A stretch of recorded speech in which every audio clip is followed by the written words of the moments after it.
What up? It's your boy Blakey Anthony with another Overreaction Show. Yeah, it's late. With Hurricane Milton, I've been dealing with spectrum problems with internet, so I'm just using a hotspot on my phone, and so I wanted to get this out before the Monday night matchup against the Ravens. But let's talk about the Saints matchup. Carr out, Rattler in, Bucs put up 50 points, and it started off hot, and then it went back and forth, with the great first quarter and then a bad second quarter, then, don't give up any more points in the third and fourth, and then they just kept putting an onslaught. Big shout out to Sean Tucker. Big shout out to Bucky Irvin. Rashad White sat out this. So all the stats is, I'm not even going to go into all that because everybody watched that game. So I just want to talk about a couple of topics in that game. Tyke Smith, those guys who were complaining about you didn't know whether he was a safety, a corner. The guy fits in Bowles' system. Bowles is going to get guys that work with him. His son goes to Georgia. The guy's already familiar with the family and how Bowles is. It was the perfect transition, and this is why you're getting such success out of Tyke early in his career. We'll talk about we're already talking about defensive backs. Zion McCollum, High Bowl, Sam Houston State. Sam Houston, guy nobody gave a crap about as a twin brother, plays for the Eagles. Playing stellar, man. Big corner, fast, physical, using his brain to break up a lot of plays, anticipating routes and things like that. Guys being a stud. A lot of people were worried about him when he was playing earlier. It's a tough position to play. You got to run backwards as fast as somebody's running forwards and understand how the game works. It's tough, man. And the guy's been performing. Izzian as well, undrafted guy out of Rutgers. There's a reason why I come out of Rutgers. Todd Bowles' other son plays DB. They're at Rutgers. So you're getting guys that are familiar with it. So all you people, you Todd Bowles haters, we'll talk about that later. But the guy gets defensive backs, and he gets the best out of them. Now Jamil Dean. I've always defended Jamil Dean. But, dude, I can't. It's getting to the point where I just can't. The one part where he's catching passes underneath and you just come up and make the tackle, that's part of the scheme. That's what you're supposed to do. Don't give him anything over top. You tackle him underneath. You got a guy coming from the inside, and you got you in front. You just got to keep the guy in front of you and come up and make the tackle. Why? Guys complain about this. I don't know why.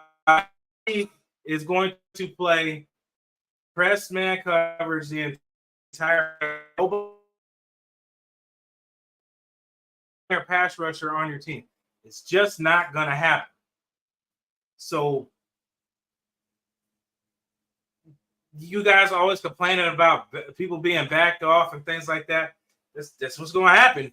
You can't sit here and cover a guy in man press coverage for 6-7 seconds. And y'all seen the pressures because we don't have the Tampa Bay Buccaneers don't have a stellar edge guy coming off the edge to create pressure constantly. They got to do it with blitzes. They got to do it all that. They play man coverage enough in the game, and they get stops. So all that crying and complaining about the way they play defense, like how far off, there was a reason for that. Especially when they're not blitzing. Because that means you're not sure if the guy's going to get through or not. But Jamil Dean, oh my God, just making a tackle on a tight end, you get hurt. The guys, it's just ridiculous with their injuries. It's one thing, it's another after another. So there's no better replacement right now. So you can cry and complain about it. We all can, but right now there's nothing in store to replace him currently that's better. That's a better option than him at this moment. But when he's on, he's on. But when he's off, he's out. Moving on. Defensive line, of course, Vita Vea always producing. The guy is a cog to the defense. I wish we always get some type of help in there to back him up when he comes out. Gaines has done fair well, but he's not Vita Vea. Yaya produces. He can't afford to go out. You don't know what you're going to get out of Joe Tryon. Would love to see Jose Ramirez and Marquise Watts.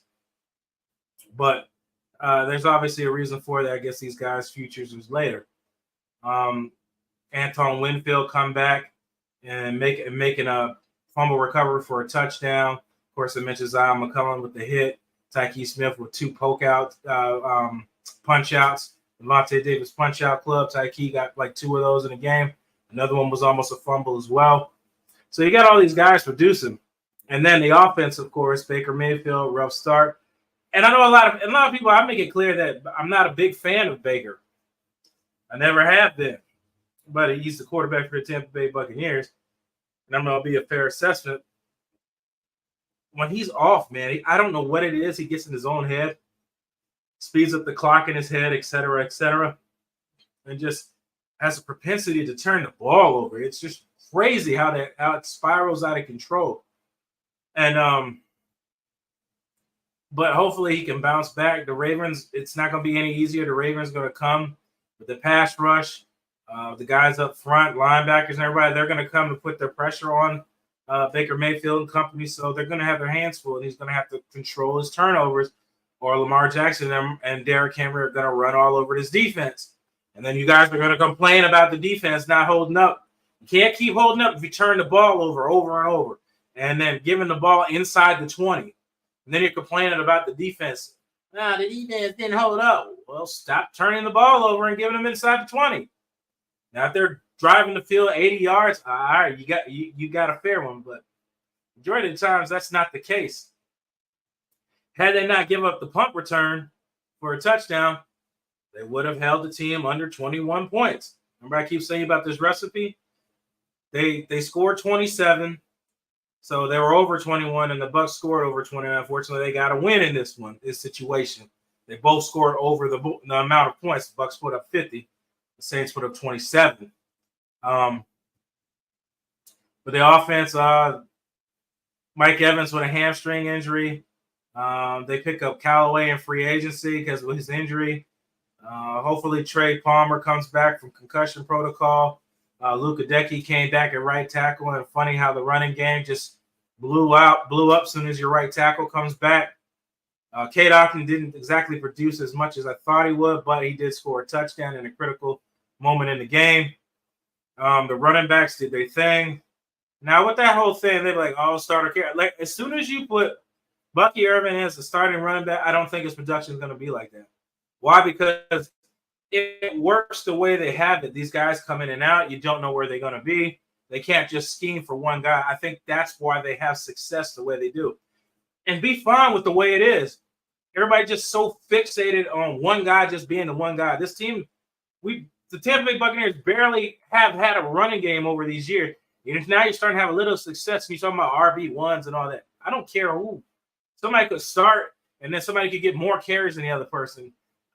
They've normally been averaging the same amount of carries, 14 apiece, plus receptions, catching passes. Sean Tucker coming in, producing on special teams, and now a receiving touchdown and a running touchdown. Keep it the way it is. Move these guys around. It seems to be working. Guys can't scheme. Rashad can't. There's things Rashad can do that the other two can't. Rashad can always make a guy miss in space. When you put him in one-on-one, it's a guaranteed extra yards. How many times has White gotten first downs when there's absolutely nothing? Kind of like what Chris Godwin was when Baker went to the check down and threw it to Chris Godwin by the line of scrimmage, and Godwin was able to break a tackle and run for a touchdown. Like, those are the things that you have that these guys have, the skill set that these guys have in this system. So for you to just say take a bulk of RB1, you'd be hindering the offense doing that.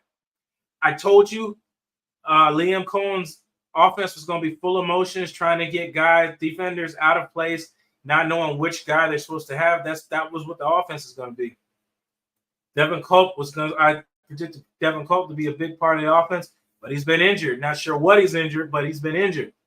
I think he would contribute big because he adds speed and versatility to that tight end position that the other two, Durham and Otton, does not possess. So don't get so fixated on just having one guy. The way the offense is running, it works. The way they bounce around, it works. And I was talking about the Todd Bowles hater. Stop complaining about Todd Bowles when all he's done is won 3 straight division titles, or 2 under head coach. Shut Patrick Mahomes out for a touchdown, not even a touchdown in a Super Bowl. To go get who? He's winning and you're complaining. I don't understand. So when people complain about certain topics and things like that, and you guys don't like it when they bring it up, that's why. Because who else you got to compare it to? Dirk Cutter, stick carrier. The guy that was in first in anything, top offense, top defense, top in nothing. You guys loved him, and he did absolutely nothing. Todd Bowles has won playoff games and continue to be first in this division. But he's a problem. Because you don't like the way he does it? I like that he doesn't buy into the media BS. Y'all do, though. But he doesn't buy into the media BS.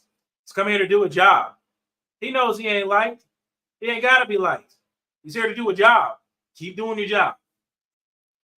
We could be back. The Tampa Bay could be back to that rotating head coach and quarterback thing. That's what you like, because the Tampa Bay Buccaneers had so much success doing that, swapping head coaches and quarterback. It worked so well, didn't it? It worked great, right? That's why Cam Jordan says go back to being what they've been doing, switching head coaches and quarterbacks over and over and over. Bottom of the division, second to bottom of the division.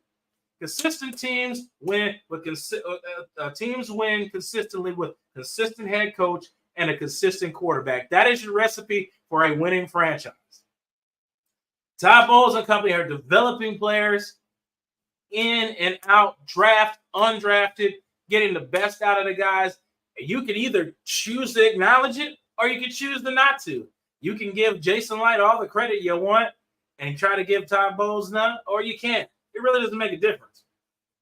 The way to develop from these players is the system you want. You got coaches coming here getting head coaching jobs. That's the kind of company you want to be in. That's how you move forward and keep becoming a consistently winning franchise. That's the stuff that you want on your team. Not swapping in head coaches in and out, trying to find different reasons to blame Bowles for stuff that he ain't got nothing to do with. Bro, listen to some of these people. Like I said, I try my best not to get into trying to say, oh, he told Liam Cohen to do this, that. He ain't tell Liam Cohen to do nothing. Liam Cohen calling his plays. They work. They don't. It can't be Bowles. It can't be Bowles on the plays you don't like, but it's Liam Cohen and Baker Mayfield on the plays you do like. Make that make sense. The bias seems to be with you, not with Todd Bowles. And the Baker thing. When I get out of my propensity of throwing interception early, I didn't say it was all him. Like the reason the whole debacle falling apart, but he plays a part in it with turning the ball over, and he consistently does have problems throwing picks early in games, usually in the first quarter. I don't know why. He just does. Is it because he got to get rid of him or whatever it was? That I don't know, but he has a propensity to do that, or trying to force feed Mike Evans the ball. Just run the system, man, and keep the ball out of harm's way, and I'll give you your props. When you don't, I'm gonna get on you. It's that simple. You Baker lovers, you can get mad at it, but that's actual credible facts than the other stuff that you put like on Todd Bowles or the defense or something like that, like the craziness that some of you folks say out there. But you're fans. Everybody hasn't played football or doesn't have an understanding of the game. Everybody has different levels of it. That's all I got. It was a great win. Great bounce back. Love Baker taking responsibility for what happened. Love Liam Cohen knowing your quarterback was struggling and taking the running backs to take the pressure off the quarterback later in the game. That's great. That's how you do it. You help both sides out. When the run game ain't working, that means Baker's got to step in and wide receivers. That's how it works. That's called team ball, and that's how it works. That's all I got. You guys continue to send me stuff. I'll put you on here and we'll talk about it. But willingness, as we always do. You're the master of everything. What you do with your life, what you do with it is entirely up to you. Thank you guys. God bless. And as always, fire those cannons. See you next time. Peace.